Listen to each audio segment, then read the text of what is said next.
ഞങ്ങളിങ്ങനെ ഒരു ചായ കുടിക്കാൻ ഇറങ്ങിയതാ. പബ്ലിക് പ്ലേസിൽ സ്മോക്കിംഗ് പാടില്ല. ഞാനിത് കത്തിക്കാറില്ല. അതെന്താ? ഒരു സ്റ്റൈലാണ്. വലി നിർത്തിയതാ, പക്ഷെ അങ്ങ് ഉപേക്ഷിക്കാൻ മടി. അതുകൊണ്ട് ഇങ്ങനെ കൊണ്ടു നടക്കും. ഗുഡ്. ഈ ശേഖരനെങ്കിലിന്റെ മോളെങ്ങനെ? സാറ് കല്യാണം കഴിക്കാൻ പോകുന്ന കുട്ടിയെ കുറിച്ചാണോ?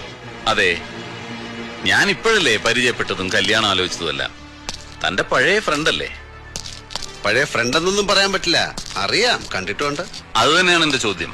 താൻ എന്താ അവളെ തീർത്തും അങ്ങ് അവോയ്ഡ് ചെയ്ത് കളഞ്ഞത്? ടൈം ഇല്ലായിരുന്നു സാർ. അവളെ നല്ല ഒരുപാട് പെൺപിള്ളേരെ അങ്ങനെ മിസ് ചെയ്തിട്ടുണ്ട്. കോളേജിൽ നിന്ന് ഇറങ്ങി പിന്നെ വൈകാതെ അങ്ങ് ബിസിയായി. എന്ത് ബിസി? സ്മഗ്ലിംഗ് ആയിരുന്നു. സ്പിരിറ്റ്, കുഴൽപ്പണം, ചന്ദനത്തൈലം, അങ്ങനെ ഓരോന്ന്. Underworld Prince. അണ്ടർവേൾഡ് അതൊരു പഴയ പ്രയോഗമല്ലേ? ഇന്ന് അതിന്റെ മീനിങ് ഇല്ല. അതാണ് വേൾഡ്. നമ്മുടെ പാവം ജനകോടികളല്ലേ അണ്ടർവേൾഡിൽ കഴിയുന്നത്. താൻ നല്ല സ്റ്റൈലായിട്ട് സംസാരിക്കുന്നു. ചുമ്മാതല്ല ആ കൊച്ചു തന്നെ കയറി പ്രേമിച്ചത്.